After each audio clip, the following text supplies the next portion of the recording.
Welcome back to Doing Football. Today, as we usually do, building a lineup on OwnersBox for Week 6 in the NFL. If you want to get on here and build a lineup, please do. Go to OwnersBox.com. Use promo code DREW9, $10 for entry into the $25,000 Week 6 contest. Jared, it's time to fucking go. It's time to figure it out. It's time to get these people a team that is going to make them some money. They're going to make some money this week. You know who's not making money this weekend on the football field? John Gruden. Oh, yeah. He's making nothing. He's done. Last week, I said to Jared, I'm like, I had Deontay Harris. I had Jameis Winston. That was a great one. Yeah. The guy who had the winning lineup had Jameis Winston in his lineup. He must have done well. Looked at the team. It was complete underdog shit. It was just DeAndre Swift and then the rest of the guys, trash, garbage. We'll be back this week. We're going to be back. Yep. I mentioned to you a little bit of what ownership looked like from last year or from last week. Some of the highest ownership came from Leonard Fournette, Alexander Madison, Damian Williams, Kadarius Toney. Those were the top four, wow. And they were up. We're looking at 24% for Toney, and people were sharp on Toney. Yeah, which was surprising. I was surprised by that. Yeah, and then what is it, 30% for Leonard Fournette. So those guys were highly rostered. And then if I'm looking at from the QB position, what do we have? We've got Daniel Jones was the highest QB. I feel like he's a high-owned quarterback every week. Yeah. Josh Allen, Trey Lance, Trevor Lawrence, those were the top four at the position there. So Cam Brate was a highly rostered player, which was interesting to me. I get where they're coming from with Gronk out, but still, I mean, he just doesn't provide anywhere close to as much upside. Yeah. So he was at 15, almost 16%. So those are just some notes from last week. Let's get into this week's slate, the Sunday only slate. We're working with a smaller pool of games. We are. Now, right? 4 teams are on bye now.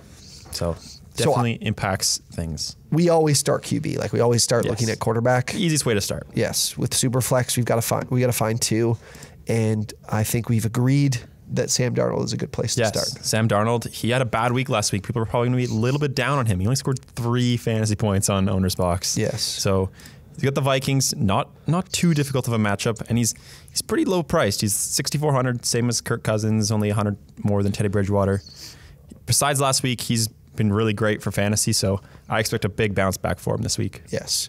The person I do want to pair him with is Christian McCaffrey. He was a limited, we record this video on Wednesday. He was a limited participant in practice today.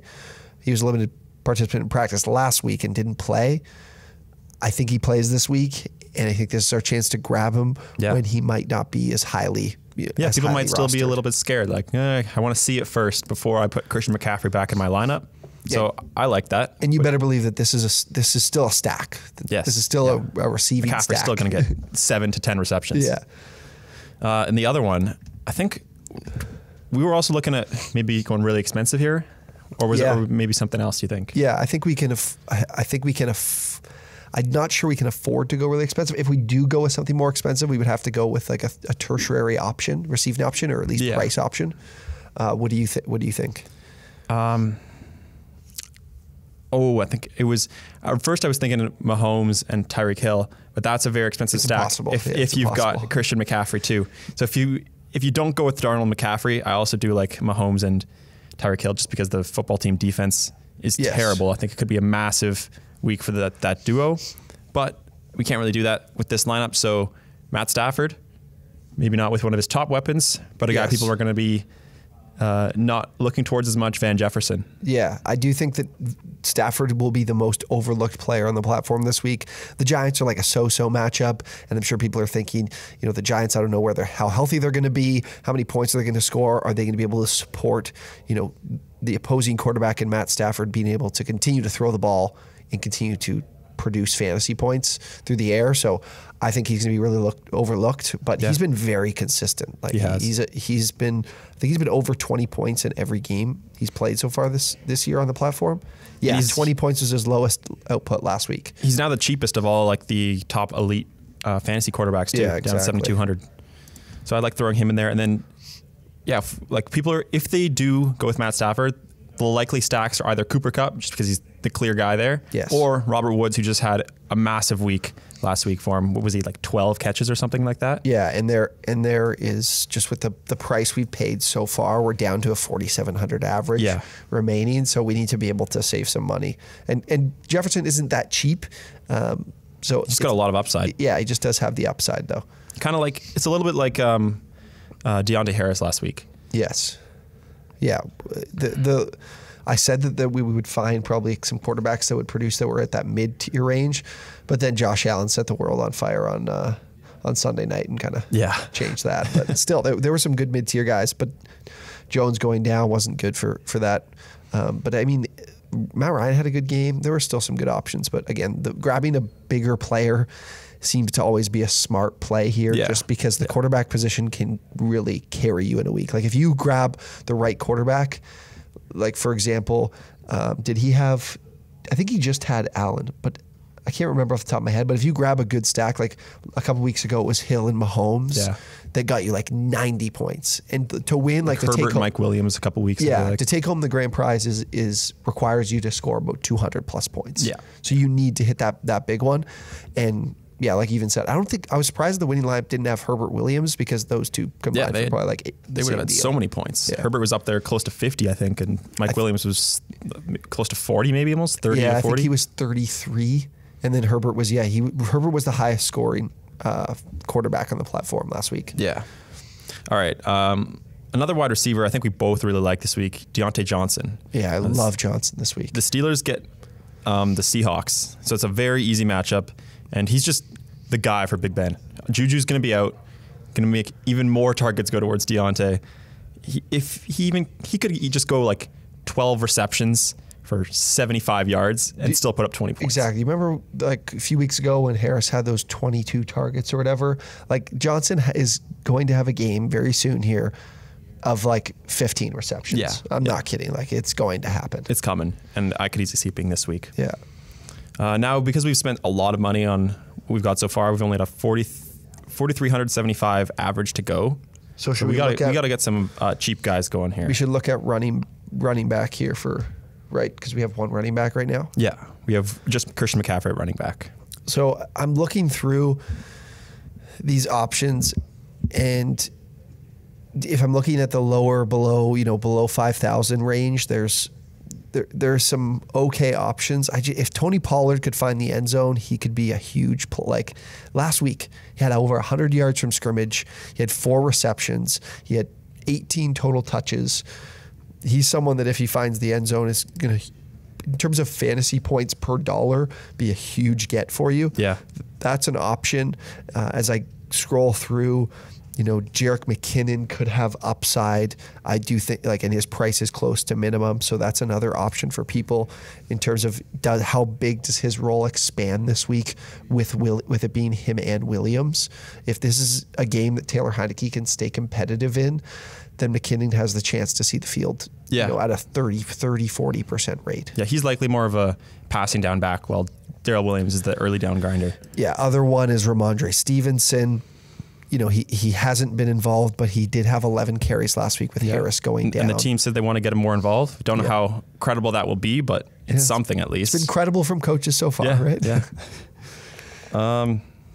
Anyone else you want to make a comment on, like lower? I mean, Alex backs? Collins is at 4,600. That's still pretty cheap, but the only worry with him is if Chris Carson does play, then he essentially becomes a bust already. Yes. I don't, even Khalil Herbert's kind of high, like 4,800 for Khalil Herbert. I was going to say he could be a good cheap option. We could also take the dive on Tyson in a really good matchup. He did nothing with his touches. He had 6 touches, 21 total yards. He didn't do anything with them, but it is at a low enough price that we're not shooting ourselves in the foot if he picks up like 8 points, 6 points. Yeah, I mean, I loved Tyson to start the year. I put him in a lot of my OwnersBox lineups the first 3 or 4 weeks. Yeah. But he's just taken the back seat to Latavius Murray. Kind of sad to see because I think he's a lot better of a running back. Yeah. Murray's up there. He's 5,700. So let's make a decision on these running backs. Let's go with Tyson though, just because it is the Chargers, and I could easily see the Ravens having a big bounce back week on the ground. Yeah. Because they were terrible last week. So if that happens, Tyson could break off a run or maybe even 2. Yeah, let's throw him in there. What are we thinking at tight end? We're gonna have to go pretty cheap here at tight end. Here's where I'm at. I love Ricky Seals-Jones' price. Yes, so do I. So he's at 3,800. As I scroll through here, if I'm gonna like give you someone that's really cheap that could give us a chance, like it's Pat Freiermuth at a really cheap price. Otherwise, like Parham has been had some good involvement. Yeah, he's gotten a touchdown in back-to-back games, right? Yeah.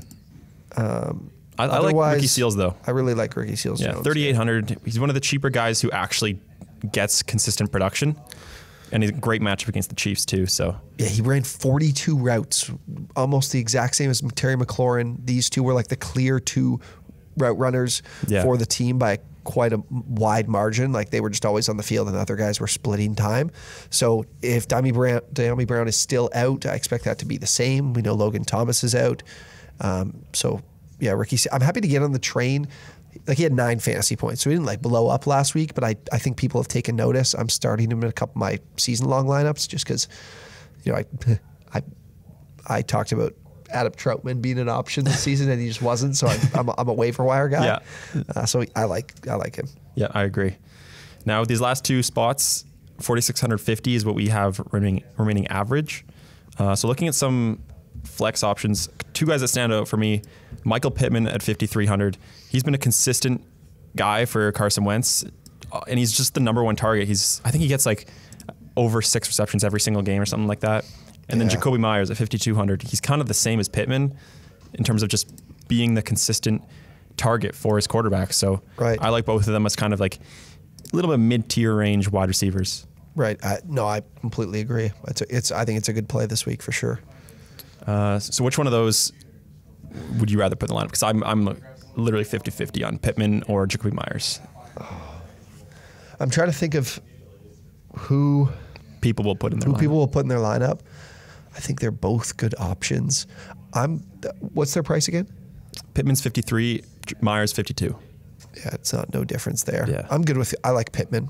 I'm good with Pittman. Who was the other wide receiver? We have Deontay Johnson, and who am I missing here? Van Jefferson. Right, Van Jefferson. So that will leave us with exactly 4,000 remaining. 4K is not bad at all. So we'll find a late flyer here. So I think we've mentioned this before, but at 4K is where the running backs, lowest price running backs are. So for me, I'm not even considering. Yeah, I'm just under wide receivers. Yes, because you can find decent wide receivers in that 3,500 to 4K range, but all the exactly 4K running backs are just guys who likely will get no touches. Just a guy. Yeah, just a guy. Let's see here. It is tough sledding here, though. I'm not going to lie. Yeah. Rashad Perriman, Chris Moore, KJ Osborne, Sean Jackson. I mean, we could go with the triple stack. Yeah, we could go with just the deep threats only. D-Jax. So if Matt Stafford throws deep, it's we got both the guys. 3 targets, 1 reception, 68 yards. Yeah, I mean, we could spend a little less and go to guys like Alan Lazard or Amon-Ra St. Brown. Your guy, Amon-Ra. Yeah, those are the options that stick out. They're pretty far down, and then we leave 400 on the table. That's true. What we could do with the 400 on the table, how much is Robert Woods this week? He's 56. I'm trying to think of where we could make some upgrades otherwise. From Tyson at 44 with that 400. What does 48 get us to? Probably not even that much, to be honest. Yeah, 48. We're looking at Herbert, Khalil Herbert, Tony Pollard. Yeah, it's tough. Because 400 is an amount that's you don't want to leave that on the table. Yeah. Because that could be a huge upgrade for you at any position, really. 57, what we could do is if we went away from Pittman and did Robert Woods, and then we went to 5,100 at wide receiver instead of Jefferson. We went with Woods. You know what I'm saying? If we drop Pittman, drop Jefferson, go to Woods. We have Woods in here, and then we have who are our 2 flex? What are 2 flex be? Or other flex be? Hold on here. Where's Woods? Well, now we've got 2 spots remaining with 4,200. Right. 4,200. That's with Amon-Ra in the lineup. With Amon-Ra, yeah. It's your guy. And then that would leave us with 4,800 for a wide receiver. Right. So then if we did that, Mecole Hardman, Christian Kirk, AJ Green, Henry Ruggs. Do you think that?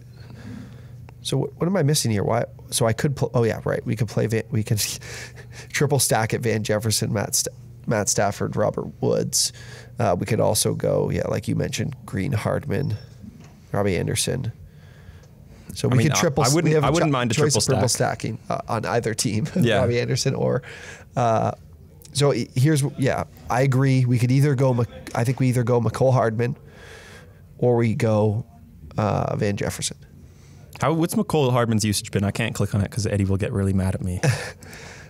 He had 16 fantasy points, 12 targets, 9 receptions, 76 yards. He's getting a lot more involved. Let me go check his while we finish up here. I mean, it is the football team defense. You want to plug Manscaped while I look this up? Yeah, sure. Go check out Manscaped. We got the weed whacker here. Both of us use Manscaped all the time. Everybody in the office uses Manscaped. We all love it. What was the promo code again? Box. Every time you said that, I still couldn't remember the promo code. Use promo code BOX, get 20% off. Just do it. Great product. Yes. Okay, so Hardman, where are we at on Hardman? Because, I mean, people are worried about Gordon coming in and taking some of this usage. It's really not the case. He had 7% row participation last week. Yeah. So Hardman he was up to 71%. I think that might be one of his highest amounts on the season. I mean, he was very good, successful, so that's good. He took up 26% of the air yards in the game. Yeah, he was good play action. I think Hardman is a nice play in a game that we think is going to have a lot of points. Yeah, I agree. I like Hardman. Like with the football team defense, like anybody could get points, and Hardman's probably the number 3 option of guys most likely to get points. Yeah, I think I like what we did here because we kind of moved that salary around. Yeah, and then we were able to fit Robert Woods in, who makes me feel even more comfortable at the position with the stack. And I honestly think we could even. We don't need to make any more changes. We'll lock this lineup in, but we could go instead of Amon-Ra down to Khalif Raymond and even save some more money to spend elsewhere. But again, this is just the versatility you have, especially with this 2 QB format. There's just a lot of different ways you build your lineups. We always mention the stacks, and this is a chance here where I think we have 2 really solid stacks, and then kind of built our team around it with Deontay Johnson, Love. Tyson Williams has that upside if he gets some usage. Ricky Seals-Jones, I think he's going to be a great tight end floor play this week, just in terms of volume opportunity. Hardman, big splash play. Amon-Ra, another floor play. So I like what we've got. Yeah, I love it too. Great team. All right. If you guys enjoyed, be sure to drop a like, subscribe to the channel, and like the video, comment on the video. Happy to answer any questions. We'll see you on OwnersBox this week. 25K, free promo code Drew9. Get on there, $10 free entry. Thank you guys for watching. We'll see you next week.